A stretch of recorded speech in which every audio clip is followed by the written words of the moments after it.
Okay, this video is a remake. I suffered a crab attack halfway through, which was rather annoying from Kravis the Crab. But anyway, what we're talking about here is the first battle of South Georgia. Very, very small, little beginning to the Falklands conflict, which was still a small conflict. Not even a war. It would have been a war if we had landed troops in Operation Mikado to take out the Super Entendants and airplanes like that were firing exocets at the fleet. That plan didn't go through in the end, so the war didn't escalate any further. Probably a good thing in retrospect, although it would have been an amazing plan had it gone into effect, Operation Mikado. But anyway, the events we're talking about happened on the 3rd of April 1982, when South Georgia was illegally invaded by the Argentinian forces. Where is South Georgia? Well, it's part of the complex of the Falklands Islands, South Georgia and the South Sandwich Islands. It's about probably 900 miles or so east of the Falklands. And it's very Antarctic there, very mountainous, all snow-covered, about 100 miles long, 22 miles south. And there are no permanent inhabitants. It's just really, there's a research base there. There's a sort of a big house called Shackleton House, and this is where Marines could potentially be based, and storehouses and all the things that you need. And there's also a little research base near King Edward Point for this Antarctic research. And at that time, the guard ship was HMS Endurance, which was really sort of an ice-breaking research ship that would take supplies to and fro, and also keep an eye on, those Argentinians. You never know what they might be up to. And events kick off really around the 1st of April. They've been brewing for a long time. We knew that, obviously, at that time, the military junta that governed Argentina was doing terrible things, really, if you look into what they were doing. Read about the disappeared and things like this. And General Galtieri needed a big win, and he thought this was an easy win. And so probably the invasion was planned for about the 1st of April, but then with bad weather and so on, it got delayed. But by the 2nd of April, it's pretty clear the Argentinians are coming to invade. And so what's happened prior to this, though, is a group of Argentinian scrap metal workers have landed on South Georgia to dismantle an old whaling station and steal the metal. There's only scientists there at the research base, but they go out there, whoever's in charge, and goes to the Argentinians and says, have you got your passports there? Have you got permits to do this? And they tell him to sod off. And then, in a bellicose act, they raise the Argentinian flag on South Georgia. And obviously, this is quite serious. So HMS Endurance has a group of Marines on it.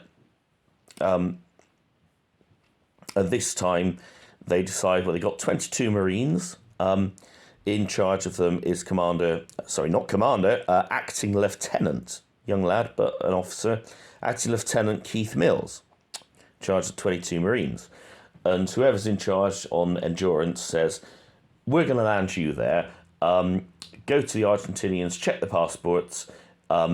If they're not allowed to be there, evict them, basically.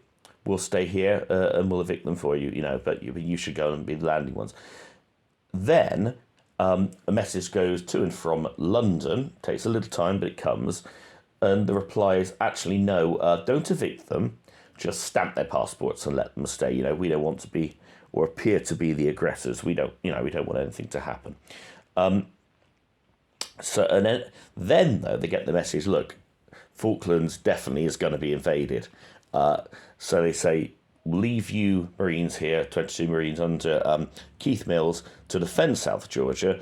We are going to head back to the Falklands. But it's only a slow vessel, the Endurance. It's about 15 knots, I think it's the best it can make in those seas, rough seas.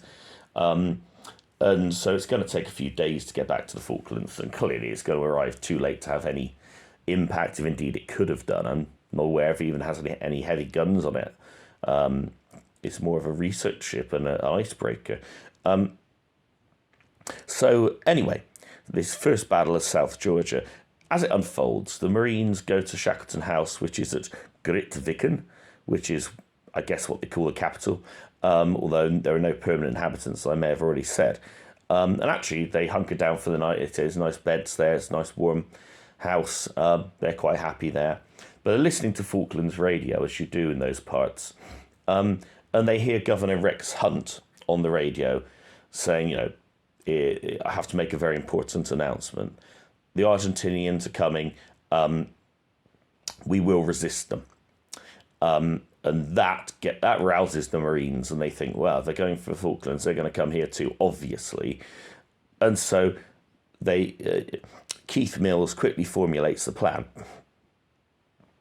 But while he's doing this, he then gets a message from an Argentinian warship, the Aire Greco, which I imagine has something to do with war, because guerrilla, guerrilla warfare, little wars. So Greco, that'd be warrior, maybe.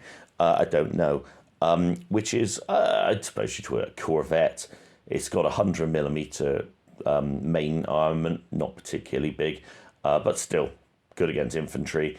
And it has some 20mm, well, I think one 20mm and one 40mm cannon.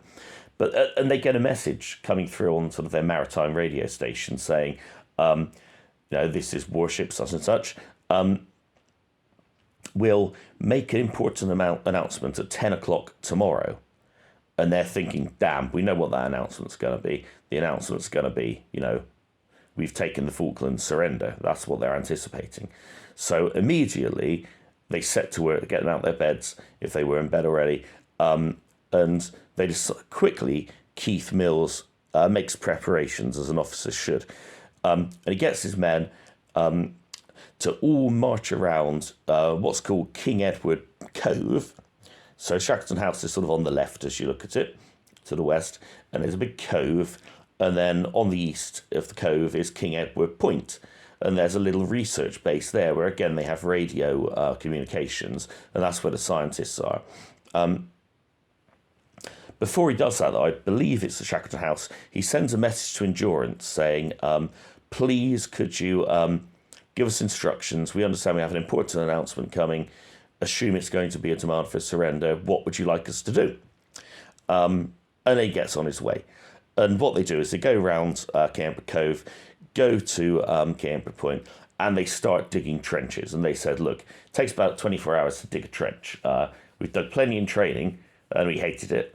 But this time we were digging for our lives, so there was no complaints here.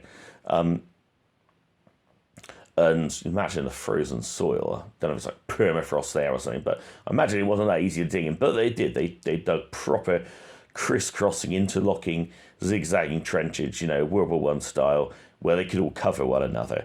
And they were pretty happy with that. And, just in case. Then they get a message back over the radio saying, whatever the demands are from the Spanish warship, Argentinian warship rather, with a Spanish name, obviously, you are not, repeat, not to comply. And he thinks, well, that's pretty clear then. Great. So, he's message received and understood. He goes off and he goes, right, we're fighting. And the men apparently are up for it. I mean, they're talking now, like 40 years later. So at the time, I'm sure there were some nerves. But now, because they've all survived, only one ultimately in this engagement is wounded in the arm with a couple of gunshot wounds. But they're all saying, not going to let these Argentinians take our island. We'll fight them. And they're all making their preparations. And they make some excellent preparations, actually. Not only do they dig their trenches, but because they're assuming, the reason why they've marched around to King Edward Point is that's where the jetty is and the helipad. And they're thinking, look, this is where they'll want to land. They'll want to pull their landing craft or whatever, or even maybe their main warship, up to the jetty and moor it there and disembark. We'll give them a warm welcome. And so they had a load of dynamite from somewhere, and they were sticking this all in concealed positions all along the jetty, and cans of gasoline just to, add to the fun. And then they begin booby trapping all the old buildings around there, sort of to the east, around kind of the shingle beach, stretching further down, putting booby traps in and whatnot. And so they're all getting ready for war. Then, though, they get a rather confusing message. They get another message over the radio from the base saying, resist, but do not risk loss of human life. And now Keith Mills is thinking, what the hell? How do I resist without risking human life? Do I use tear gas canisters, which I don't have? Do I throw smoke bombs? Do I throw rocks at them? What I meant to, I meant to use rubber bullets, fire over their heads. It doesn't make any sense whatsoever. And so he immediately sends back a message to be relayed via endurance back to London. Please clarify your last two orders contradict one another. And he knows this is not quick, this communication. Anyway, by now, 10 o'clock has come. And so, again, Greco comes down into King Edward Cove and it transmits his message. And it says, we've taken the Falklands Islands. They're now in our possession. Rex Hunt, your governor, has surrendered the Falkland Islands, which was true, I believe, by this point, having, given some casualties to the Argentinians, but totally overwhelmed, obviously, not enough Marines. And he had indeed had to surrender the islands.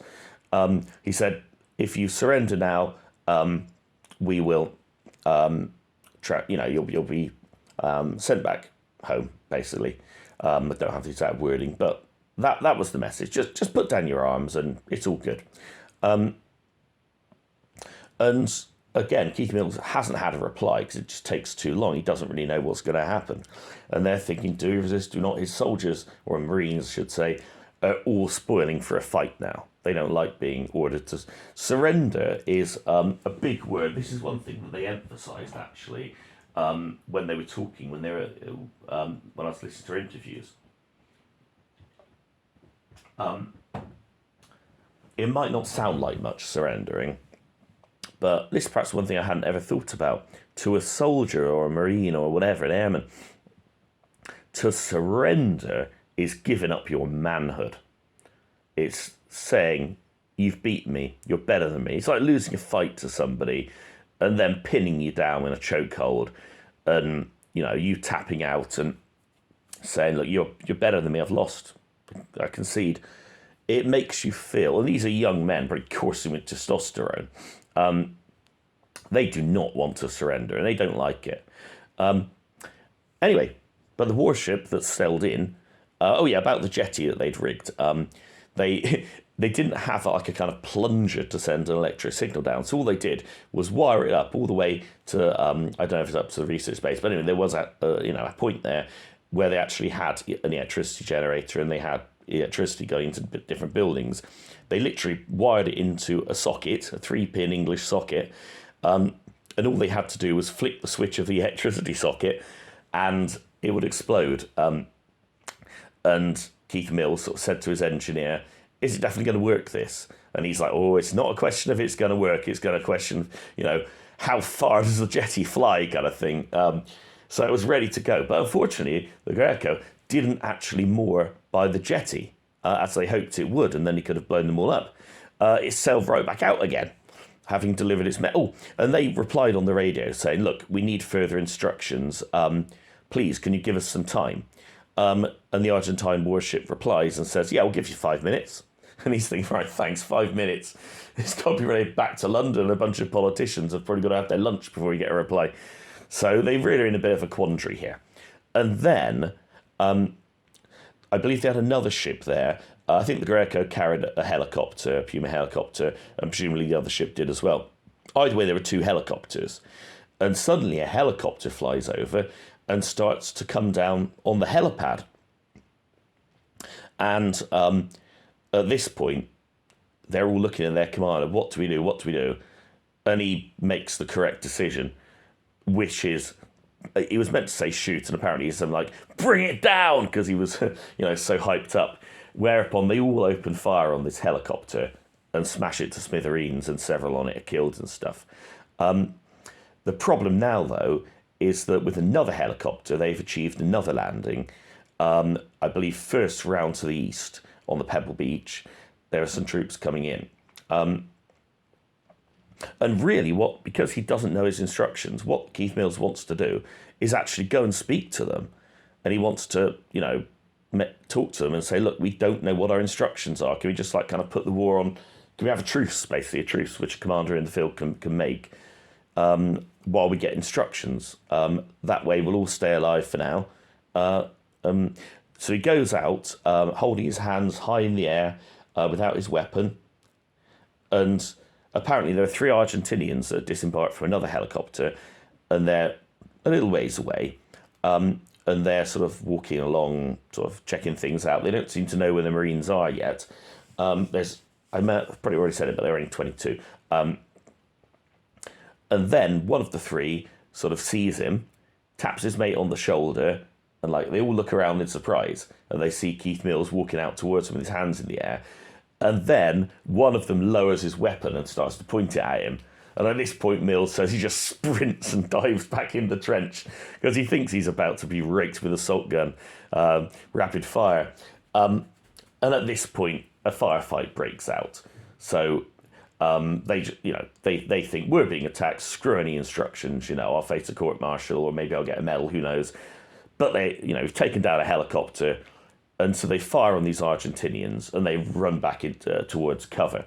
At this point, the Greco comes in. It's obviously been asked to provide fire support.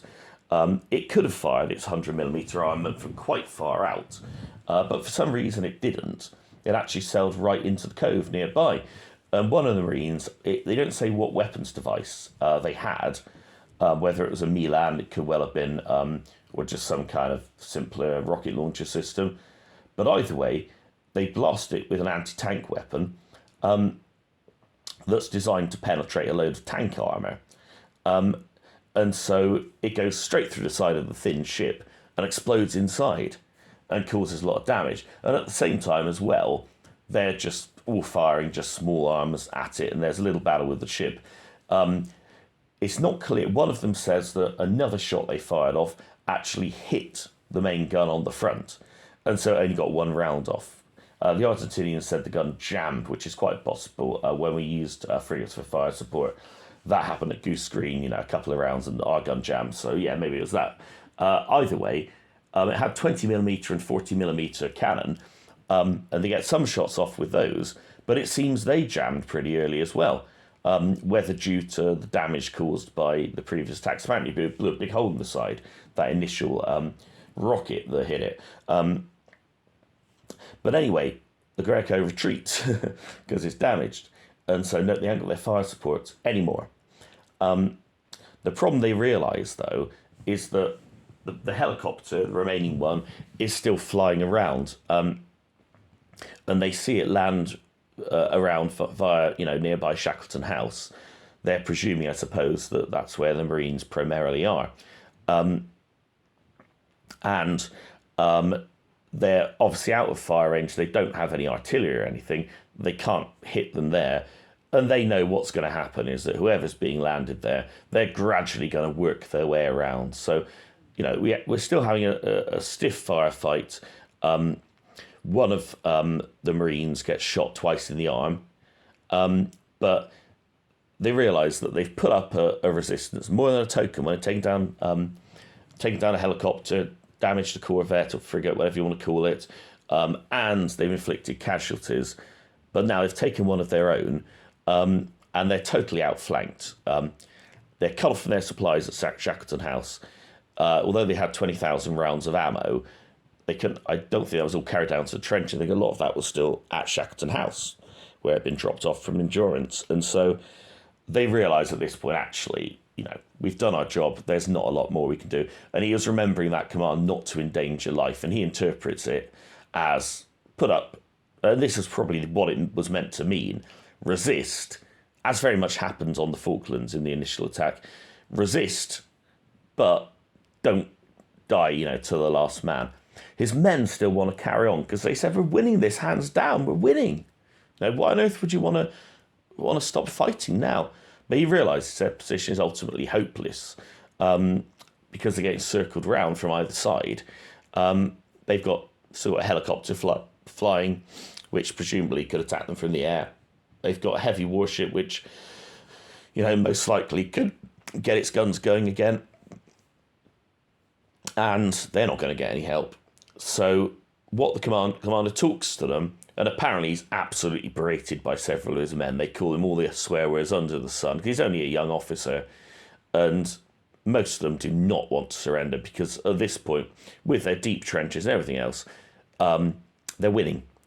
But he says, look, I've made my decision. Does anyone have anything white that we can use as a white flag? Someone has a kind of wind cheater type thing that's reversible, and on the inside it's white. So what they do is they turn that around, stick it on to guns with bayonets, rifles with bayonets, and they hold it up above their trench, whereupon it's immediately ripped to shreds by automatic gunfire.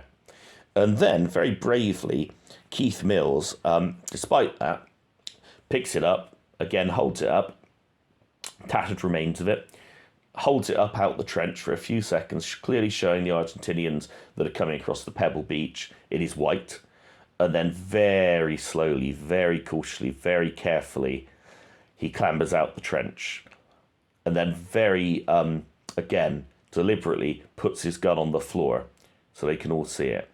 And then he starts to walk towards the Argentinians. And one of them, I believe they were still sheltering in one of those buildings, but they're sort of coming out now. They've seen the flag of truce. And one of them that speaks English, because he doesn't speak Spanish, comes forward. And Keith Mills says, I'm the commander of the Royal Marines here. We'd wish to negotiate a withdrawal. He doesn't say surrender. He says, we'll negotiate a withdrawal. And the Argentinian guy says, okay. Apparently initially he's a bit unsure what this all means. Well, Keith Mills says, look, we're dug in. We're very well armed. If we fight, we'll die, but you'll die too. Why not just call it a day, and then we'll save lives?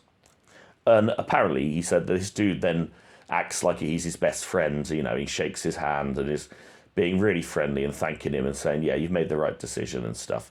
So they go back towards the trenches and they say to the men, come out without your weapons, which they all do. They come out without their weapons and they sort of line up.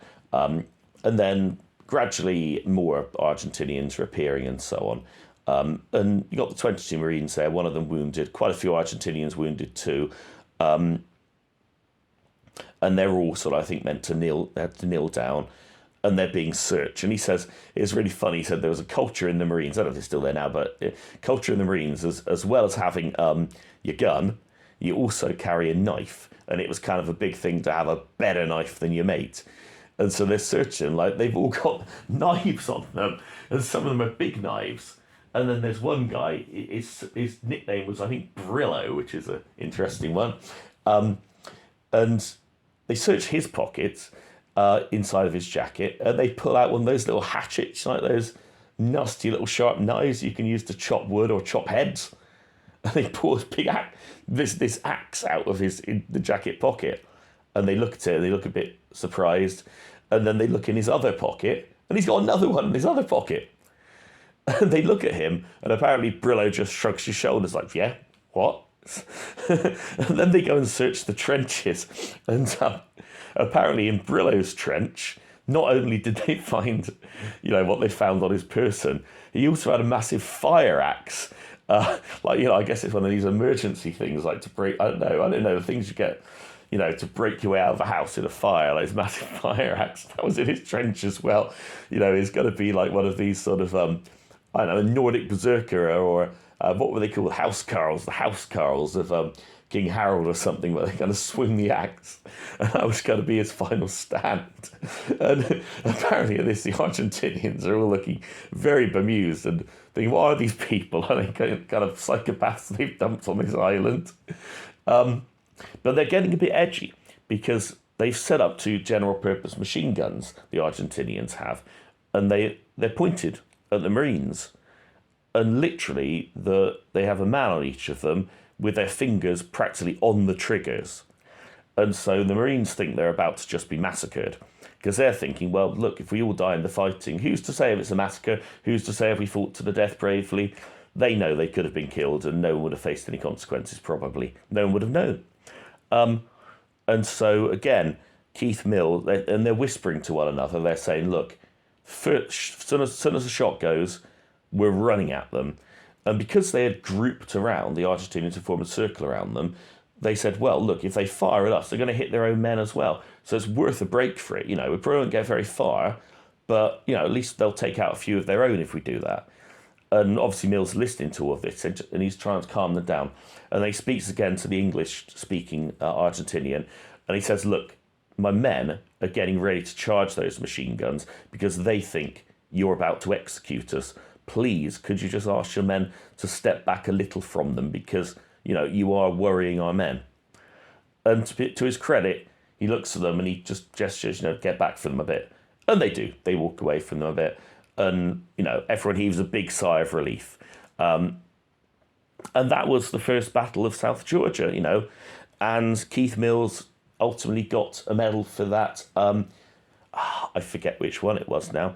But he said when he went to meet the Queen to get his medal, eventually, because he was taken, presumably by ship. I don't know if it's the Greco or another ship, but presumably by ship to Argentina, then moved to Uruguay and then flown back from Uruguay to the UK. So eventually he gets his medal. And interestingly, he said the Queen, there was a load of people waiting for medals from the campaign because they were getting the medals once the campaign had been successfully concluded. So lots of medals to be handed out. And he was amazed. The Queen talked to him for 3 minutes, knew his name, and seemed to know exactly what he'd done. And he said, she didn't have any notes or a script. Maybe she had a hidden teleprompter somewhere. He said, but I couldn't see one. So he was quite impressed that the Queen had taken that much of a personal interest. And the other thing I forgot to say is that where they were there on the jetty, which had been booby-trapped, being encircled, he said to the chap, look, we've booby-trapped a lot of the houses, so please be careful. Because he was thinking, look, if they suddenly walk into a house and it explodes, they might not treat us so kindly.